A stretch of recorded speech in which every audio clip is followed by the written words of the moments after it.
Harry S. Truman of Independence, Missouri, stops for gas at Frederick, Maryland, en route to a place called Washington. Like many another American tourist, he says, "Fill her up," to the gas station attendant with whom he has a pleasant chat about his trip into the nation's capital. No, she's pretty good on oil. All set again, the missus gets back in the car, followed by the driver, who is used to driving big jobs. He had a big one in the White House. Now he's just another tourist heading east to familiar scenes in Washington, D.C. And no politics, says Mr. Truman. Have a nice trip, folks.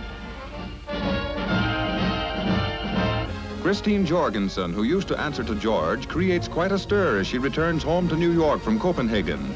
Christine hit the headlines following the series of operations in Denmark that transformed her from a boy into a girl, all of which made her a celebrity to meet and talk to when she stepped off the plane at International Airport. Gentlemen, please give her a chance to talk. I'm very impressed by everyone coming. Christine, are you happy to be home? Yes, of course. What American wouldn't be? Have you been offered a movie contract? Yes, but I haven't accepted it. Do you have any plans regarding the theater? No, I don't think so. Hey, Christine! Are you going to go on with your photography? I hope so, yes. I see. I'm very happy to be back, and I don't have any plans at the moment. And I thank you all for coming, but I think it's too much. Fine, thank you very much. 43 top sports figures are the guests of President Eisenhower at the White House. Clark Griffith of baseball fame and Lieutenant Commander Helen Jacobs, tennis star, are among the champions represented. And the one and only Dimanche doubles with other top sports stars, including golfer Gene Sarazen. This was all a curtain raiser to the congressional baseball game for charity. President Ike looks at Rocky Marciano's mighty mauler and vetoes the idea, even as a calculated risk. The President and Bobby Jones, golf immortal, stand before the portrait painted by the chief executive of his favorite golfer. In front of the trophy room of the famous Augusta Golf Course, which the President favors for his moments of leisure, he presents his handiwork, copied from a photograph made when Jones was at his peak. A self-critic, the President is not quite satisfied with the left eye, which he said was smudged. But to the Grand Slam winner, it's perfect. The steamer Gothic, bearing Queen Elizabeth and Prince Philip, enters the Panama Canal locks, and Her Majesty walks across the top of one of them to observe its construction as her ship goes through Miraflores. In the control room, she pushes the lever that operates the mighty lock as Philip looks on. The huge gates open as the Gothic inches slowly out for the 50-mile canal trip. Her Majesty then reboards the ship for the balance of the journey to the Pacific after viewing one of America's greatest engineering feats. Her Majesty's compliments to the men who will take her ship to the Fiji Islands, 16 days away across the broad reaches of the South Pacific, half a world away.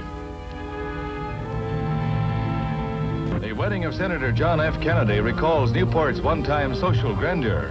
Speaker of the House Martin, Congresswoman Edith Nourse Rogers, Senator and Mrs. Leverett Saltonstall, screen celebrity Marion Davies, and former Ambassador and Mrs. Joseph Kennedy, parents of the groom, are among the personalities on hand to make this the top society wedding of the year. For the spectators outside the church, it's a real storybook wedding. A radiant bride, the former Jacqueline Bouvier, and a handsome groom. With a pretty wife and a politically rising star, the future seems bright for the junior senator from Massachusetts.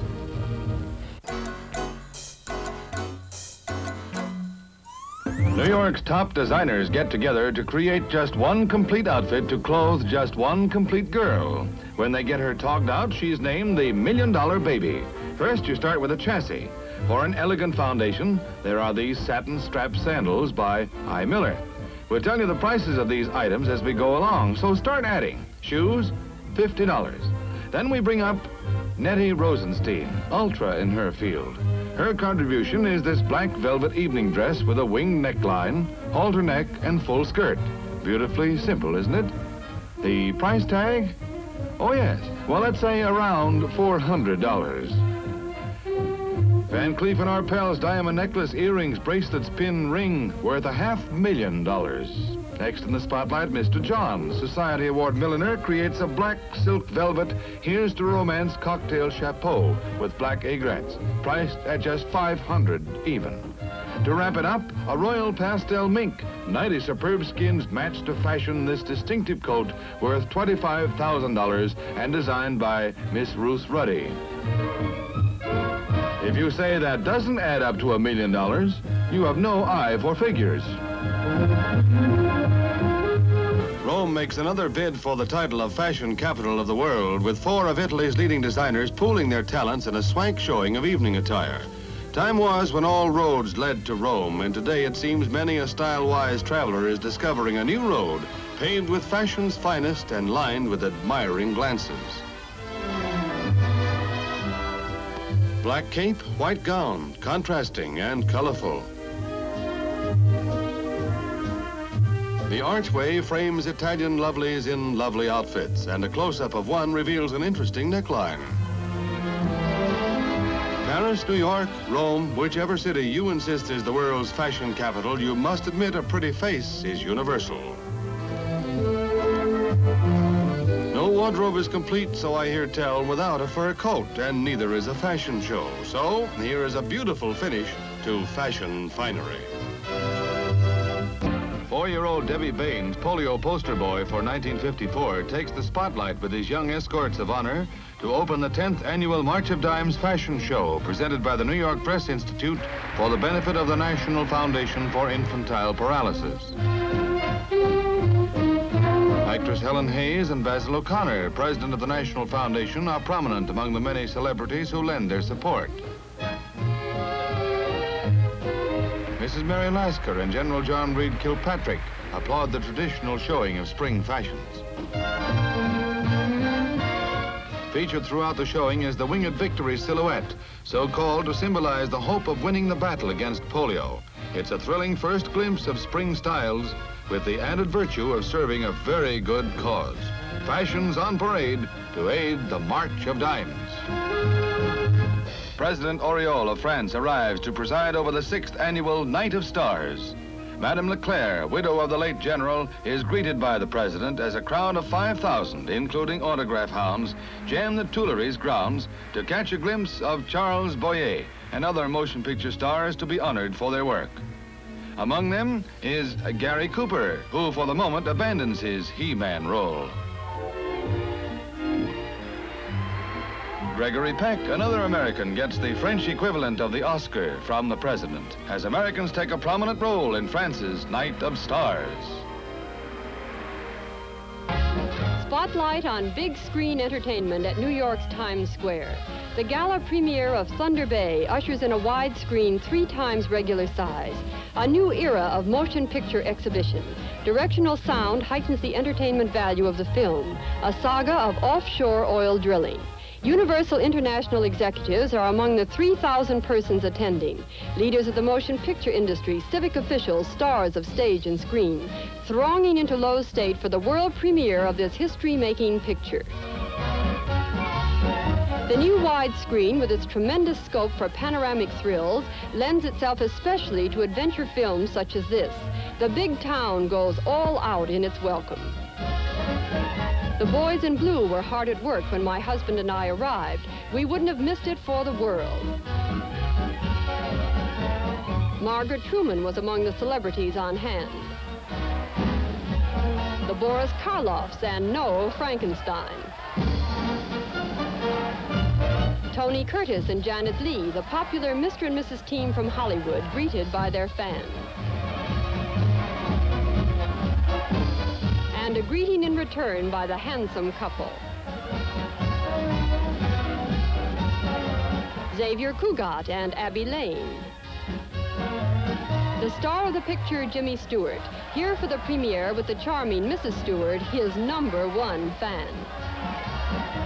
Jimmy Stewart, plus the wonder of full stage screen, plus the miracle of stereophonic sound, plus Thunder Bay, all adding up to entertainment plus. Beauty and the Beach is the name of the contest, and one judge is named Lou Costello. His sidekick, Bud Abbott, is also a judge, but it is Lou who is standing up to his task the best and looking for more.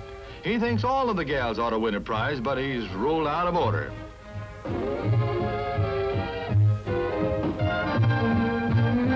Brenda Mee of London is the winner, and as Miss Great Britain, she'll compete in the forthcoming World Contest. Prizes are a Rose Bowl and a check for £1,000, plus the best wishes from A and C. Hey, Abbott!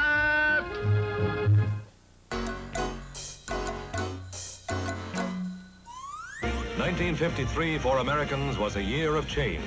It saw soldier statesman Dwight D. Eisenhower take the oath of office as the nation's first Republican president in 20 years and receive the good wishes of his predecessor, Harry S. Truman. The new chief executive took the reins of government at a climactic moment in the country's history when the solution of foreign and domestic problems pressed for early decision. With a resounding political victory behind him, he faced them with confidence. In Korea, 3 years of combat end as United Nations and communist negotiators at Panmunjom sign a truce. The long war, undertaken to stop red aggression, is over. The enemy holds less territory than before his troops marched, but the cost has been bitter for both sides. With fighting ended, a political conference is slated to deal with the touchy problem of unifying Korea and assuring peace. Neutral observers are already present to oversee adherence to armistice terms. We have won an armistice on a single battleground, not peace in the world. We may not now relax our guard nor cease our quest. Throughout the coming months, during the period of prisoner screening and exchange, and during the possibly longer period of the political conference which looks toward the unification of Korea, we and our United Nation allies must be vigilant against the possibility of untoward developments. Drumming up a record vote, political parties in Italy go all out to entice citizens to the polls. The two-day election sees the parties of the communist left and the monarchists right aligned against the four-party pro-Western coalition group, headed by the Italian's present premier, Alcide de Gasperi. There are over 8,300 candidates for a new Senate and Chamber of Deputies, and naturally the voters are confused. Every precaution is taken to assure a quiet election.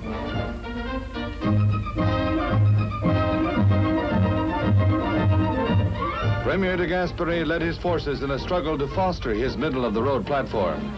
During the first day, the issue was in doubt, but de Gasperi forces went all out for victory. In the headlines is the Army's Amazon Annie, the giant mobile cannon that fires both conventional high explosives and atomic artillery shells. A battalion of the terrifyingly potent weapons will be shipped to Europe in support of NATO forces, a significant deployment of the free world's might. And with this announcement comes the first films of Amazon Annie actually firing an atomic shell.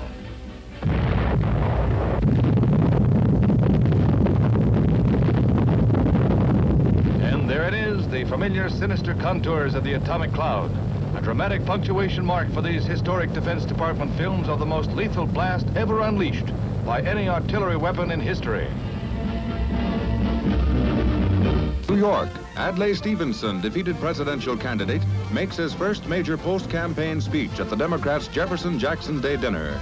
On hand are Mrs. Eleanor Roosevelt, Sam Rayburn, Senator Lehman, and New York's Mayor Impellitteri.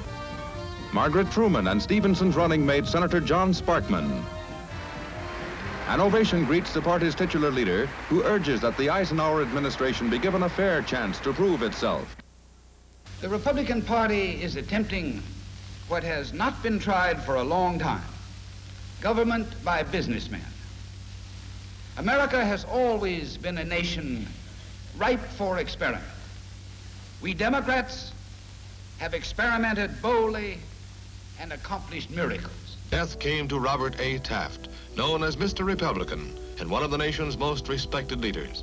His passing was mourned by all political groups. Joseph Stalin, the most powerful dictator in history, also passed from the scene, dealing world communism a heavy blow and opening a struggle for power among leaders in the Kremlin. Historic Westminster Abbey in London, scene of colorful pomp and ceremony of empire. A bright spot in the year came with the coronation of Queen Elizabeth II. The hopes and hearts of England and the Commonwealth went out to a young queen and to her husband, Duke Philip of Edinburgh, seeing in a second Elizabeth a revival of the glories and prestige that were England's in the days of the first Elizabethan era. A story of a queen who wrote bright pages in the story of the year. Holland's Air Force celebrates its 40th year with a gala air show for the Queen, and allied NATO nations send aircraft to make the occasion a roaring success. Thousands look on as a flight of jets in tight formation opens the show.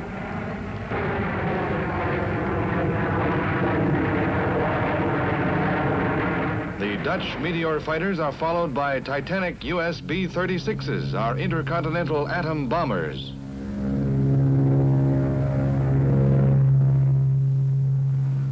The new Hawker Hunter puts on a hair-raising performance.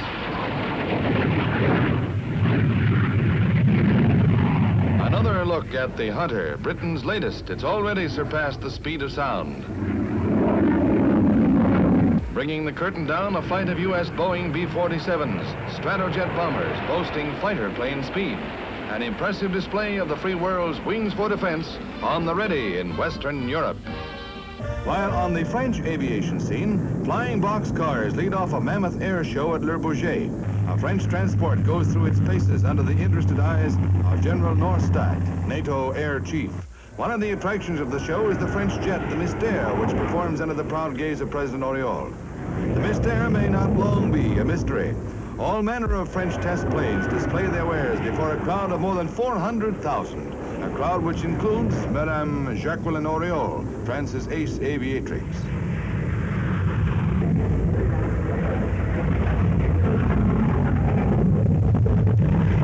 A Delta wing job completes the biggest show in France since the war.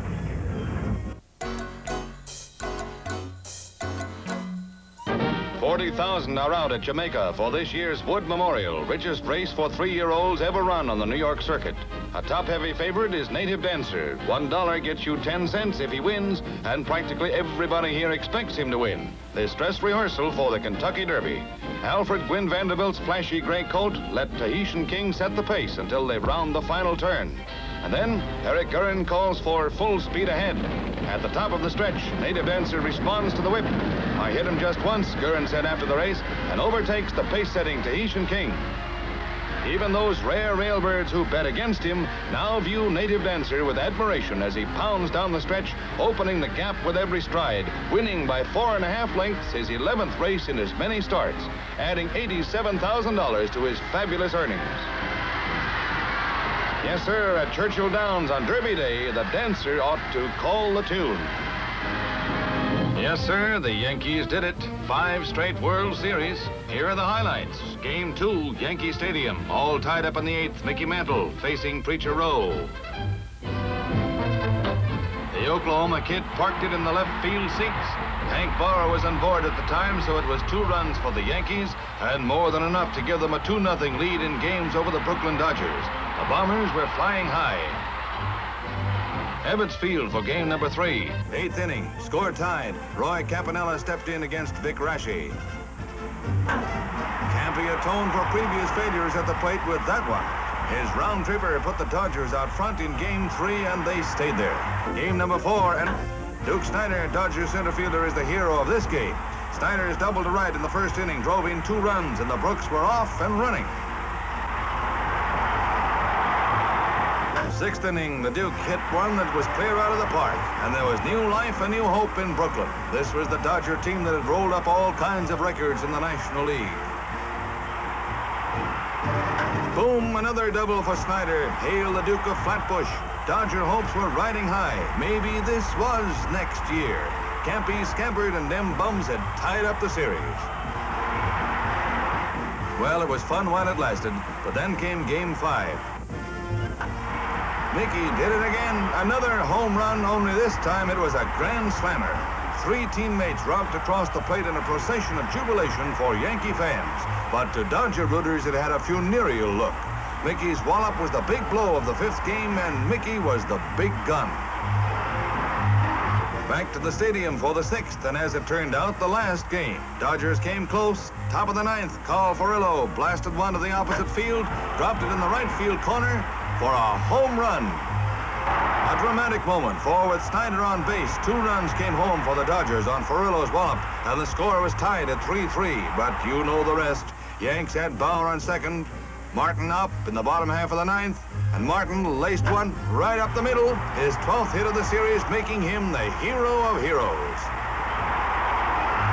Bauer scored, and the Yanks won the game and the series. Yes, sir, the Bombers did it again. 5 World Series in a row for Casey Stengel and his American League whiz-bangs. They made baseball history.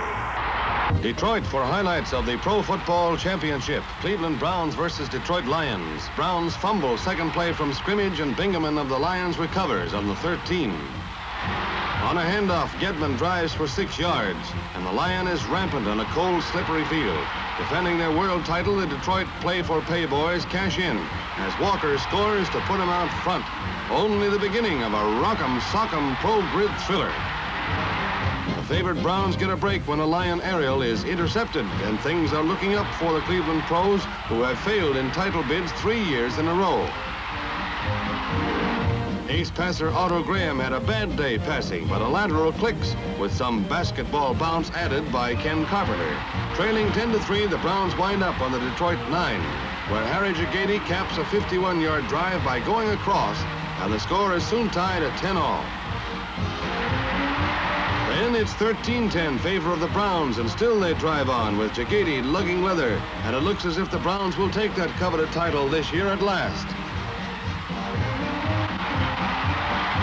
It looks more so when Lou the Toll Groza splits the uprights from 43 yards out, his 3rd field goal of the game.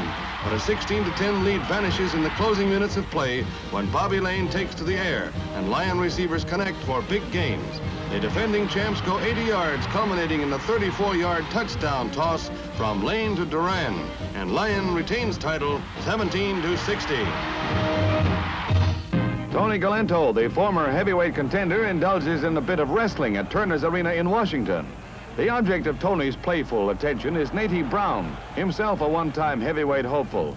There are 2 other participants in the 4-way razzle-dazzle, Bobby Ford and Jesse James. But to return to Mr. Galento, the big question now is, which one's got to Tony?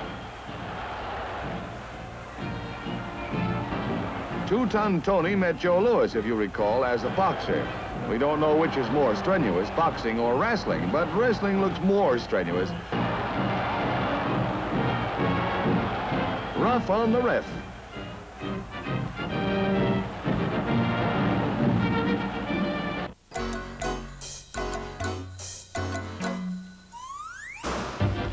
Rennie Renfro gets an extra warm welcome from Daisy when he arrives at the dock on Lake Shasta, California.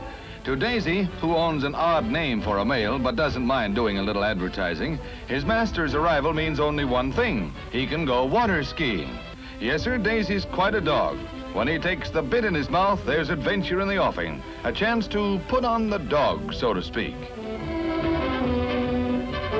Who says you can't teach an old dog new tricks? Holding fast to the bar with his teeth leaves Daisy free to express his joy at being the world's first water skiing dog. Look, Ma, no paws. Pretty perky pooch, if you please. Mastering any trick often leads to overconfidence, so whoops-a-daisy. Shake a leg on the rope, mister. Daisy's got the shakes. Time to toss in the towel.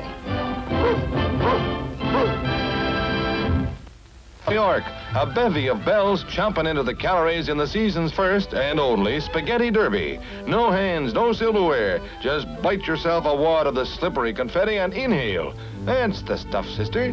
Just keep a stuffing and let the sauce fall where it may. gal can really get wrapped up in her work competing in a contest of this sort. And if everything pans out, we'll have a winner by and by. And the winner rises to the occasion. She ate the spaghetti, you bet. She really used her noodle. Queen of the spaghetti eaters, she. But trouble brews. A poor loser has no appetite for second fiddle and provides her own crown for a queen. That'll take the starch out of her. It's time for the folding of the bulls. Once a year on St. Firmin's Day, the young men of Pamplona lock horns with El Toro in a wild, mad dash through the streets. A bruise is a badge of honor this day, though it's not dishonorable to duck if you duck in time. Seems this fella didn't, but he's okay, and don't ask me how or why. The street is so jammed, it's hard to find room to steer clear of steer. The bull ring is reached, but the show is far from over. If you're wondering just how bull baiters manage to stay alive, go right ahead. We're wondering too. Only slight bruises, reports our local correspondent.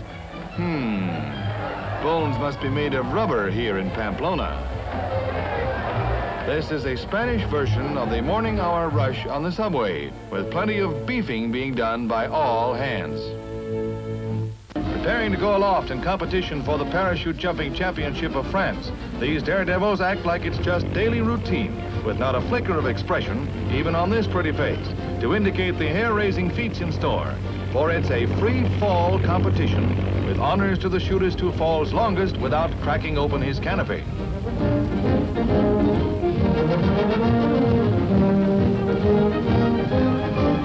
Judges watch anxiously, for the slightest miscalculation could spell disaster. But it's a perfect landing, right on target. And another hits the silk. Seems to have drifted a little off his course here. Or did he? Right in his own backyard. And winding things up, the highlight of the meet, a spectacular leap, a swan dive through empty space, dropping thousands of feet in free flight.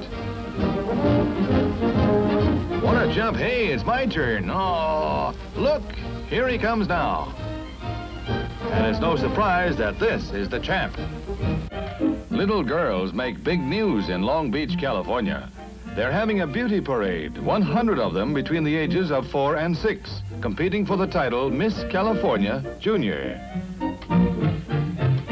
Wearing the latest in small fry fashions, the purveyors of pint-sized pulchritude parade past judges and visitors to the annual California Society picnic in Bixby Park. Poise and personality are paramount, and 4-year-old Jane Rubel has both aplenty, as everyone is quick to agree. Yes, little Curly Top is California's junior miss. Sugar and spice, she's got a lot. She is tops of all the tiny tots. A volcanic outburst of carnival spirit climaxes New Orleans Mardi Gras with a Rex parade as thousands throng the downtown streets. Practically anything goes as the spirit of revelry reaches its height. In this case, boy meets girl. Fit for a sultan's palace, they are. The can-cans can and do. Everybody's feeling bully for the Rex Parade, which had its origin in 1872. The glowworm blows his top. Another reveler gets a lift from the proceedings. Hemlines will be higher, but him likes them lower. Run for the hills, men. Annie's here, and she's having a barrel of fun. Everybody is. No chump is Jerry the chimp. He knows what to do about the weather when it waxes warm at Anaheim, California. Nobody ever told him chimpanzees were supposed to be allergic to water. Heck no. Jerry's just mad about the wet stuff, especially on a hot day. Only thing Jerry is allergic to is soap. That and pals who don't like water. Ah, there's one now. Duck, Mary, Jerry spotted you, and his ire is aroused. He can't stand ducks not taking the water. So he takes them there himself. Mary is contrary, but Jerry is quicker. They used to call her Bathless Mary, but she's bathless no longer. Jerry's gonna teach her to swim or else.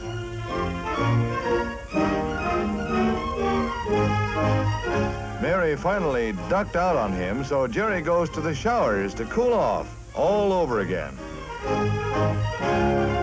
Yep, it's all or nothing with Jerry.